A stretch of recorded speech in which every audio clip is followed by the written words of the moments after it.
last time I spoke to you on Dhyana Yoga in the process of meditation. And before that, I spoke to you on the qualities of the yogi. Today, I want to speak to you on another important subject. And that subject is what happens if you take up this path. And having taken up this path of seeking union with God, you give it up midway. So, in fact, that is the question that is asked by Arjun to Krishna. So, when Krishna explains the process of meditation, specifically, he explains to him that from whatever and wherever the mind wanders due to its flickering and unsteady nature, we draw it and bring it back under the control of the soul. So, he described the process of meditation and says that ultimately the true yogi will see the Lord in all beings and see all beings within him. And the self-realized soul sees the Lord everywhere. Yo mam pashyati sarvatra sarvam chamai pashyati tasyaham na pranashyami sa cha me na pranashyati. So having explained all this, Krishna tells Arjun that when you see all beings as equal, both in happiness and distress, then you will be a yogi. So Arjun says, this is all impossible for me. Yo yam yogas tvai prokta samyena madhusudana etasyaham na pashyami chanchalatvat stitam stiram. This is very difficult for me, Arjun. He says, it's impractical. I can't endure this because my mind is very restless. Chanchalahi mana Krishna pramati balavadridam tasyaham nigram manye vayurivasu duskaram. My mind is restless, turbulent, obstinate. It's very strong, Krishna. To try to control this mind is more difficult than controlling the wind. And the Supreme Lord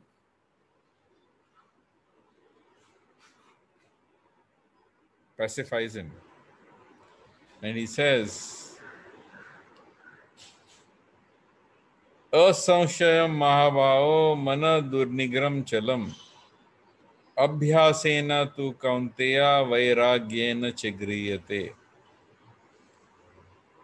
O mighty armed son of Kunti, it's very difficult to control the restless mind, but it is possible through constant practice and through detachment.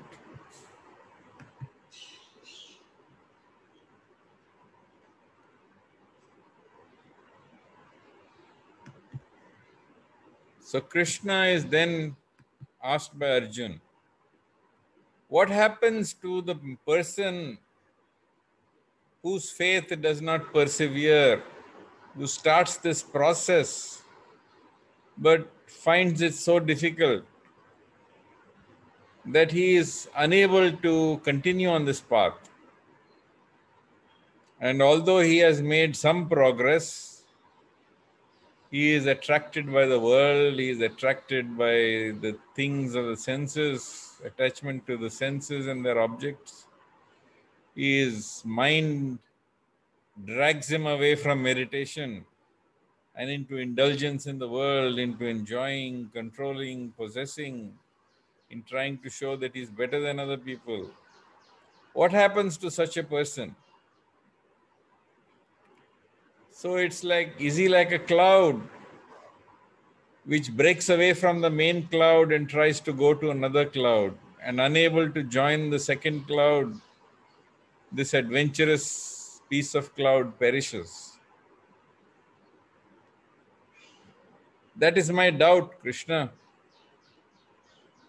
Before I take this up, I want to know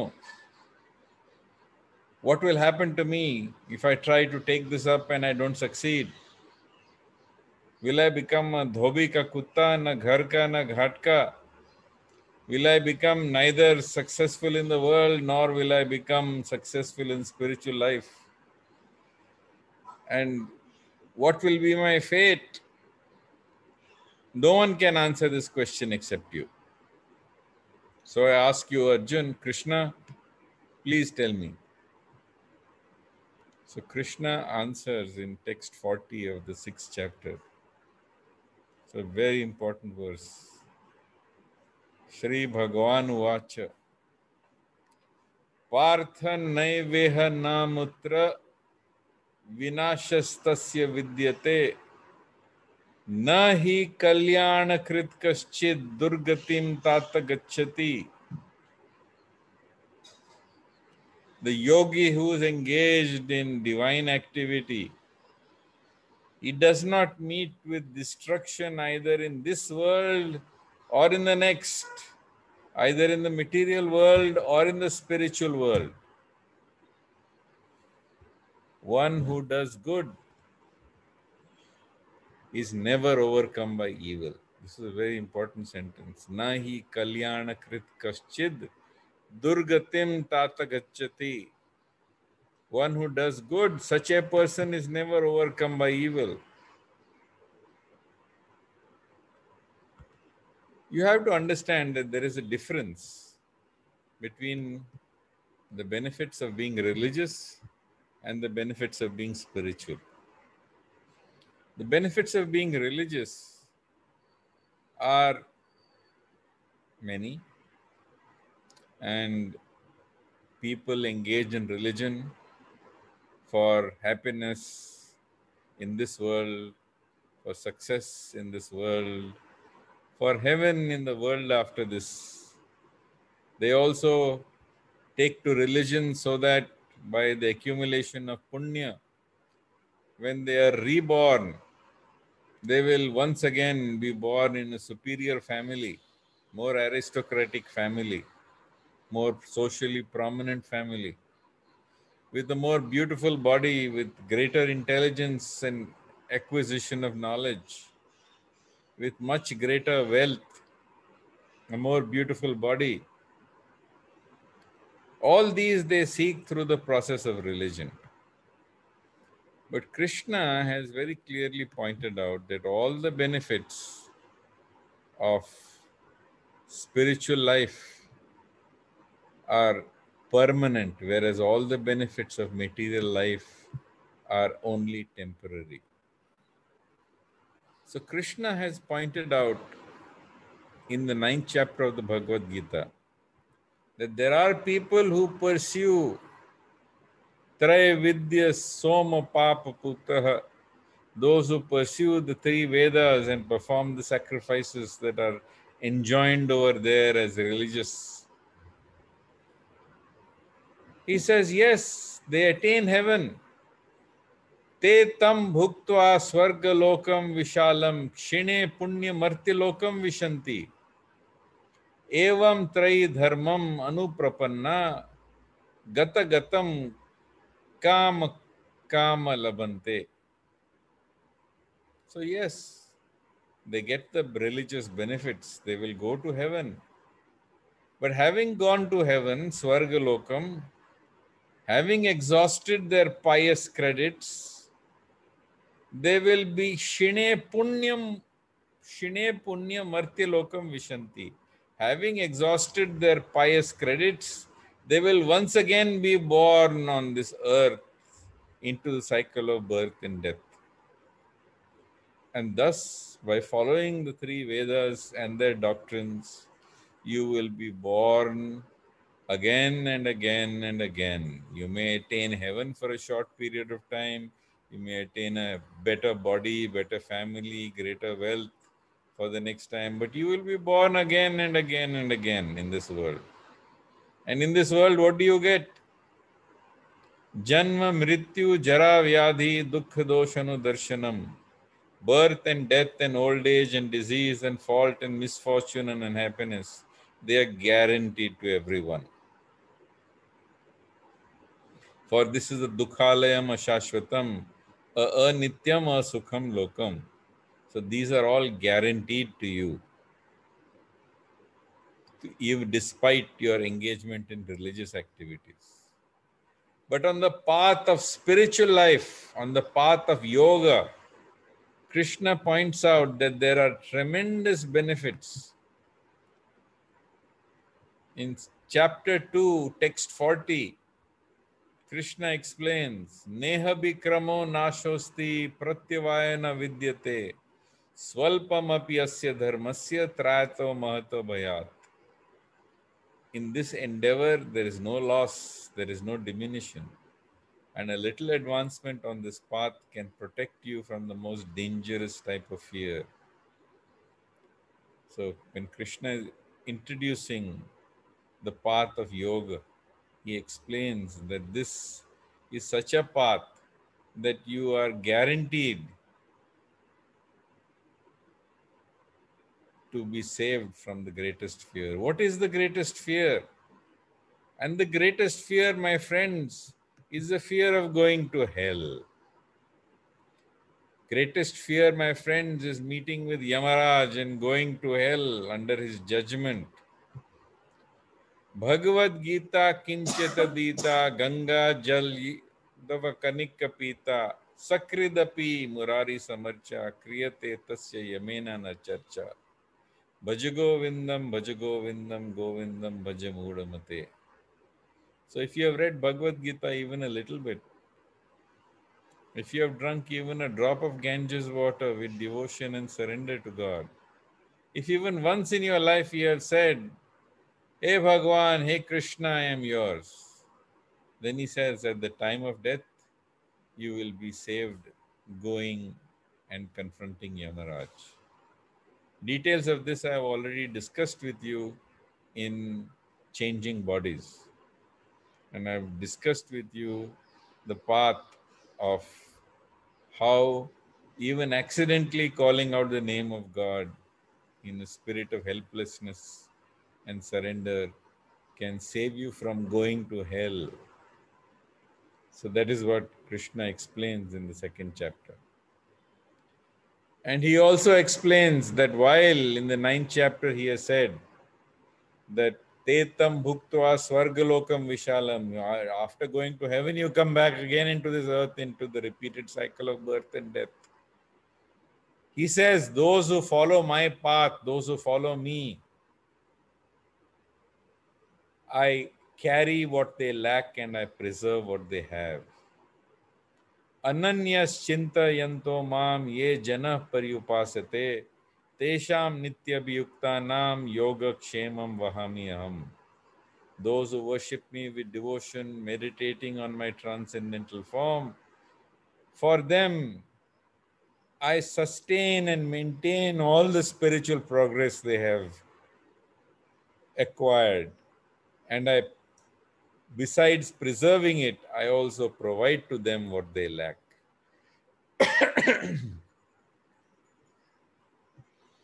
So, Krishna is very clear on this score. He has earlier and later also pointed out that the path of yoga, the gains are permanent, unlike the gains that are made from religious life. He points out that the gains that are made from spiritual life are permanent. And what are those gains? That now Krishna explains in Dhyana Yoga.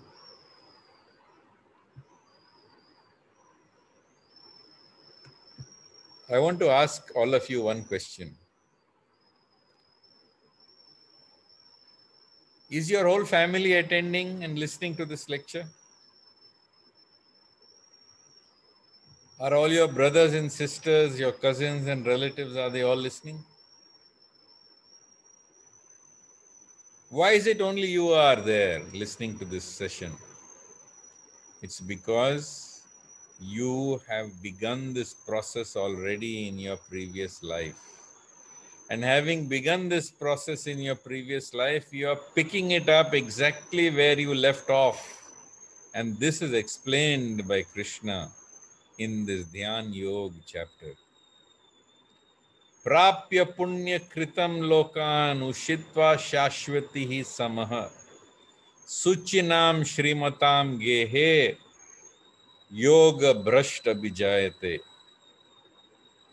So Krishna explains that for the yogi who begins the process and he falls away without successfully completing that path in this one life, even then for him, he is assured many years of enjoyment, many years of living in Swarg. He speaks of it as Punya Kritam Lokan, the heavenly delights that are enjoyed by pious living entities. And then he says, you are born into a family of the pious Suchinam. You are born into the family which is prosperous, Srimatam. This is the path of one who takes to yoga, and then that yoga becomes brushed. That despite having taken to the path of yoga, you fall away from that path. You take birth in a family which is pious and prosperous, despite having not attained yoga fully in the previous lifetime. And all this you get after having enjoyed heavenly delights. So whatever religious benefits you were hoping to get, all of them you will get. Every single one of them you will get. And you will be born in a family, Krishna explains, where you can take up exactly where you left. And if you have been even more better established in yoga, if you have been advanced in yoga and you are simply last, you could not do the last mile, then Krishna says, Athava yogi nam eva kule bhavati dhimatam etad dhi durlabhataram loke janma yadidrisham. Or you take your birth in a family of spiritualists who are very great in spiritual wisdom, and such a birth is very, very rare. So the quality of the advanced yogi, if you are a yogi and are yoga brushed, you will definitely get all the benefits of religion. You will get Swarg. You will be reborn in a family which is both pure and pious, as well as a family that is well off, so that you don't have to struggle for your livelihood like other people. You are not on the road. You are not without a roof. You are born in a family where you are secure, comfortable, where you can earn your living. And if you are an advanced yogi who was not able to complete, then Krishna says, you will be born into a family of great yogis, of great spiritualists, who are very great in wisdom, and such a birth is very rare in the world.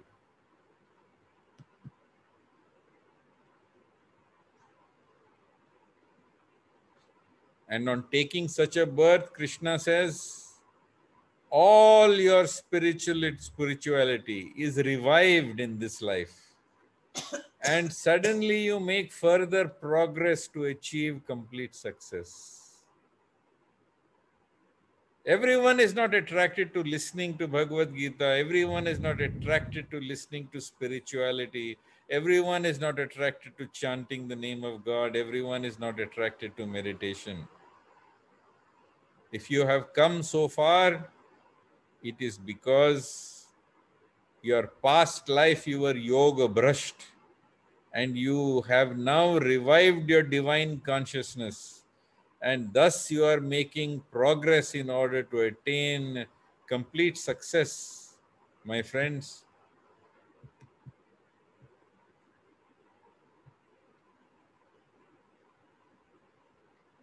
And Krishna explains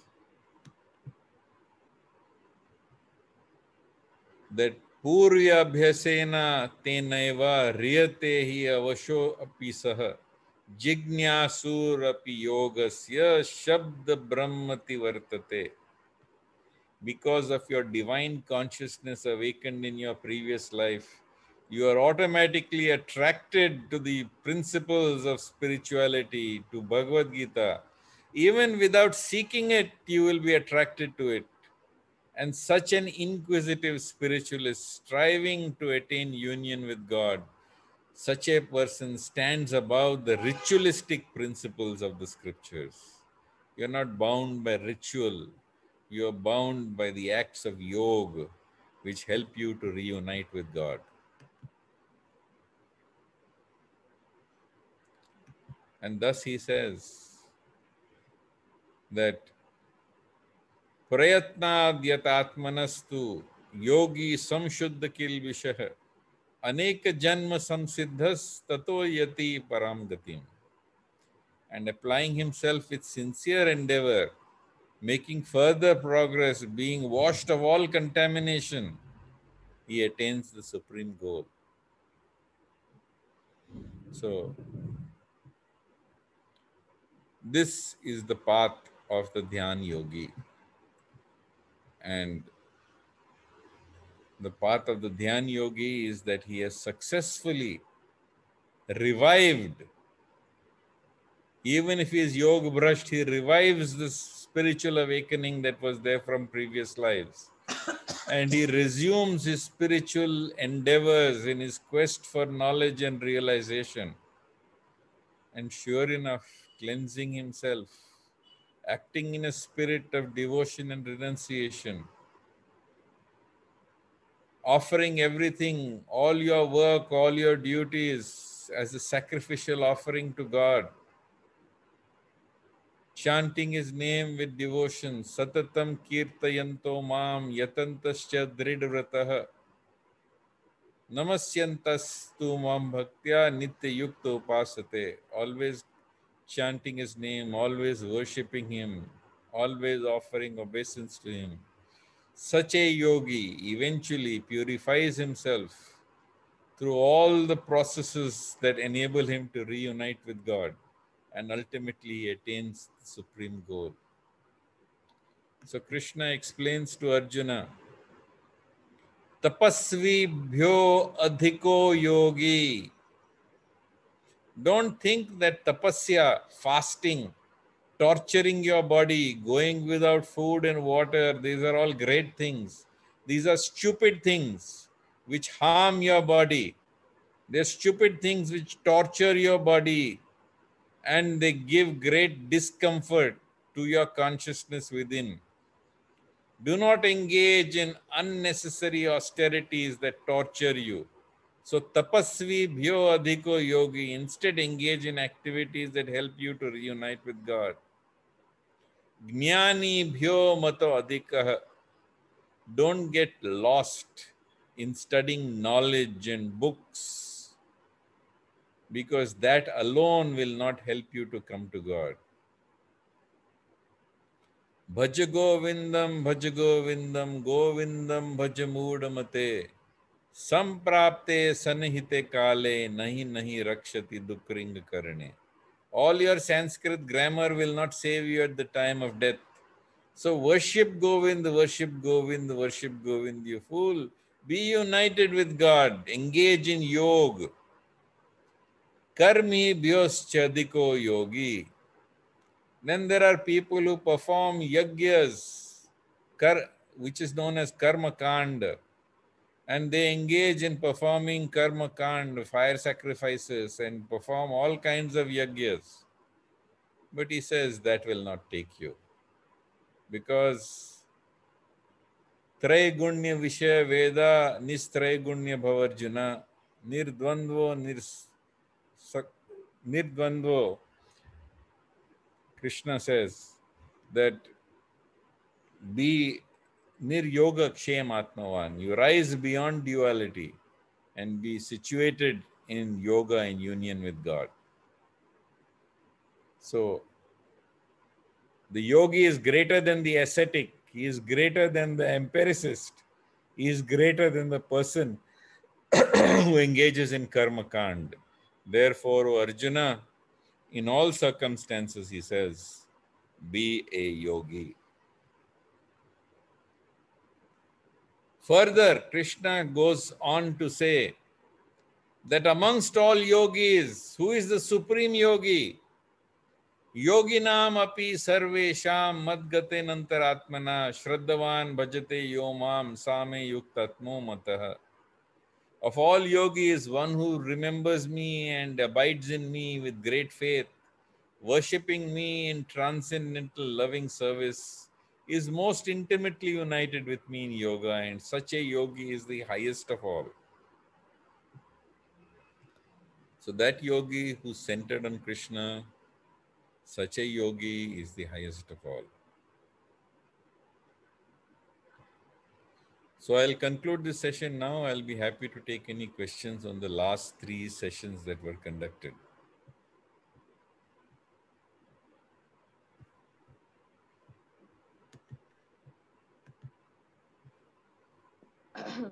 Hello, everyone. Good morning, Dr. Shantanu.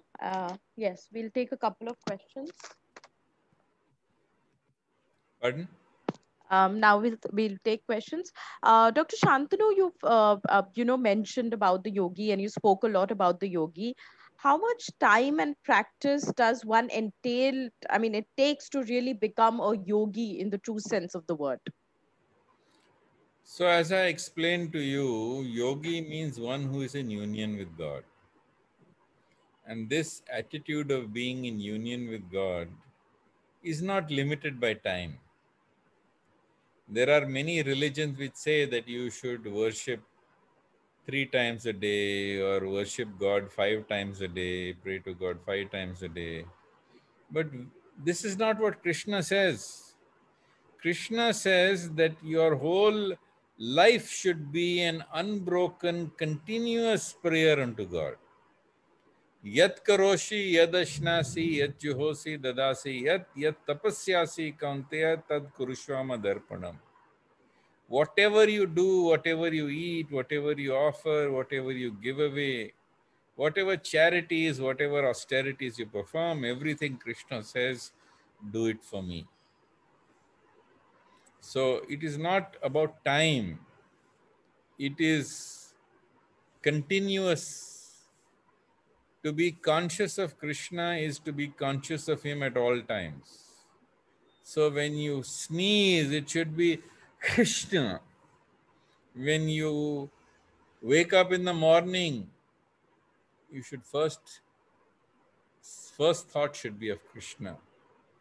The last thing you do before you put your head on your pillow is Krishna. And thus, even your dreams will soon become Krishna. So by making your whole life a meditation upon God, you will understand that it's not a matter of 1 hour or 2 hours. It is making your whole life focused on God.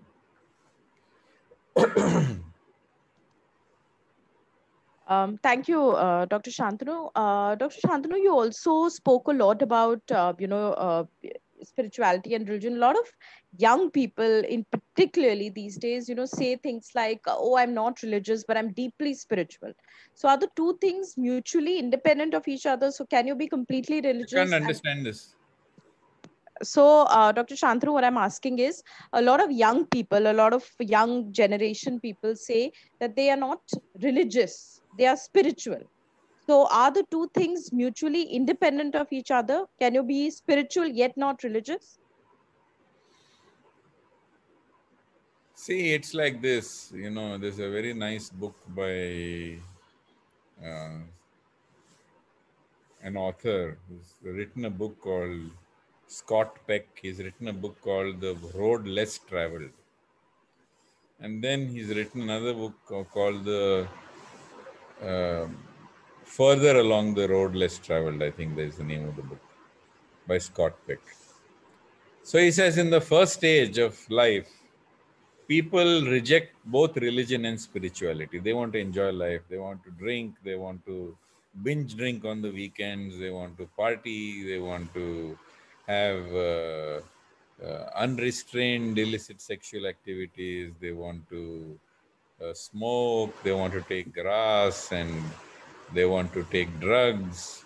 They want to enjoy themselves in what they think would be enjoyment. And when they act in this manner, selfishly seeking pleasure, power, position, and wanting to show that they are better than others, they get a backlash from the law of karma.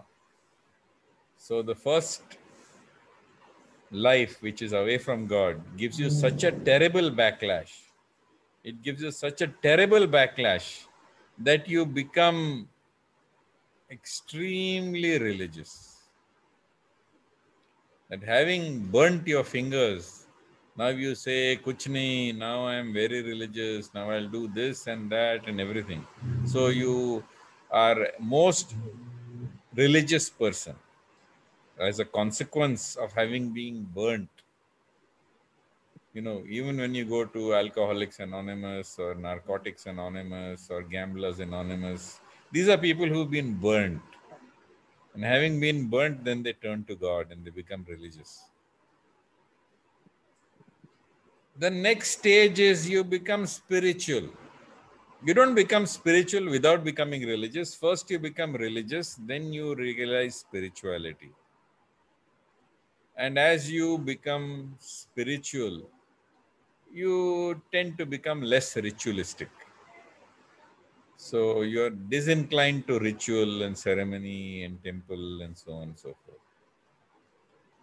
And then the fourth stage, Scott Peck says, is that you have become spiritual and you understand that religion is the infrastructure that supports your spiritual endeavor.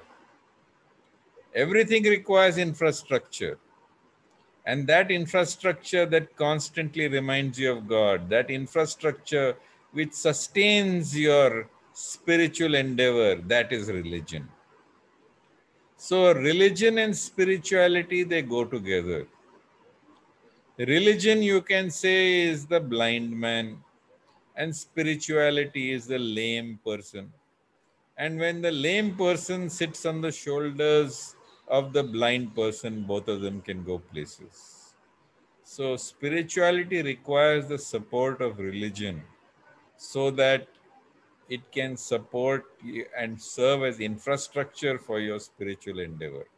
And spirituality is necessary so that you don't become a flag waver, you don't become a fanatic, you don't become a communal person who hates other religions.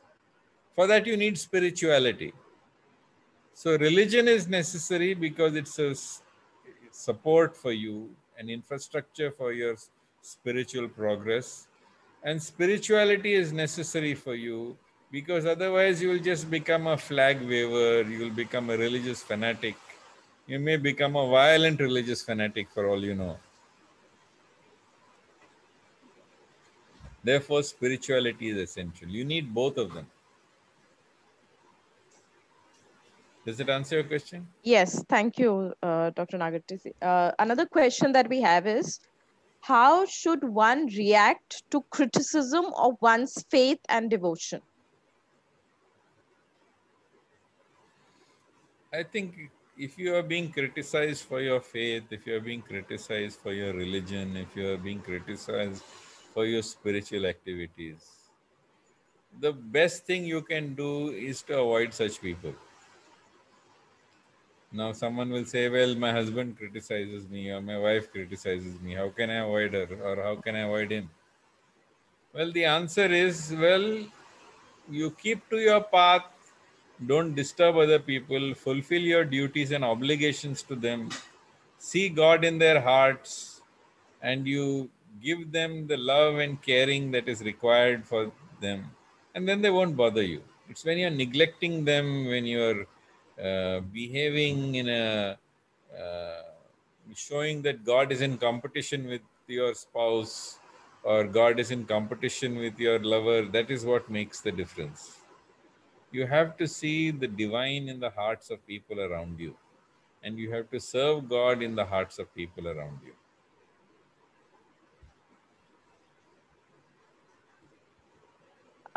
Yes, thank you. Another question we have is, what is the next step above spiritualism, above spirituality? Is there a step above spirituality? Union with God is the final step. When you are united with God in forgetfulness of self, in remembrance of God, well, that is the goal.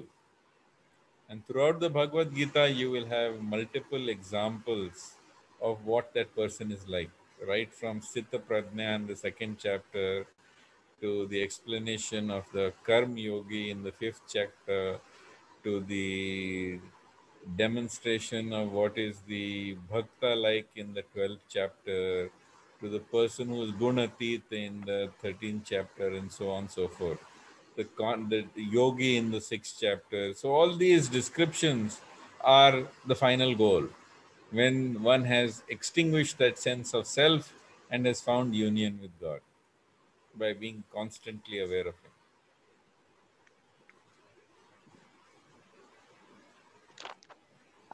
Thank you, Dr. Shantanu. Another question is, Can't hear you. yeah, another question that you mentioned yog brushed. So how does one go about negating yog brushed? How can really one go about negating all that that in the last life it has entailed? How does one go about? Negating yog brushed. You mentioned yog brushed. Yeah, Yes. So how does one go about that? by continuing on the path of yoga. By continuing on the path of yoga. To the extent that you are intellectual, follow the path of knowledge. To the extent that you are devotional, follow the path of devotion. To the extent that you are meditative, follow the path of meditation. To the extent that you're able to sit and hear, that itself is sufficient. ध्यानेन आत्मनि पश्यन्ति केचिद् आत्मनाम् आत्मनः अन्ये च सांख्येन योगेन कर्म योगेन चापरे अन्ये त्व एवम् अजनन्ता श्रुत्वान्यभ्यो उपासते ते अपि अतितरन्ते एव मृत्युं श्रुति परायणा. Some realize God through meditation, some realize Him through knowledge, others realize Him through working in a spirit of devotion and renunciation. And then there are those who are ignorant of all these paths, who simply by the process of hearing about God from the authorized texts, these people who hear the truth become enlightened simply by hearing and cross over the cycle of birth and death. So try to be engaged in remembering God all the time. Engage in God to the extent of forgetting self. The more you remember God, the more you will forget self. The more you remember self, the more you will forget God. And the more you forget God, the more you will suffer in this world. The more you are absorbed in self, the more you will suffer in this world. So remember God, forget self.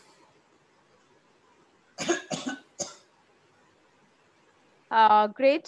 Thank you so much, Dr. Shantanu. I think we've covered all the questions that came in today. If there is something you would like to add to the session, or if you want to talk about the next session, we've got some time. You can do that. So we have covered so far Karma Yoga, Jnana Yoga. We've covered in the last 3 sessions, including this one, Dhyana Yoga. So we will go on probably to Bhakti Yoga next time. And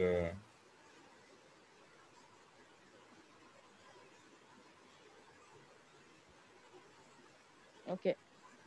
Great. So, yeah, you want to say something? all right. So Jai Shri Great. Krishna, Thank Hari you. Thank you, Om, Dr. Hare Shantanu. Krishna. Hari Om. Hari Om. Thank you. Thank you so much. Bye bye.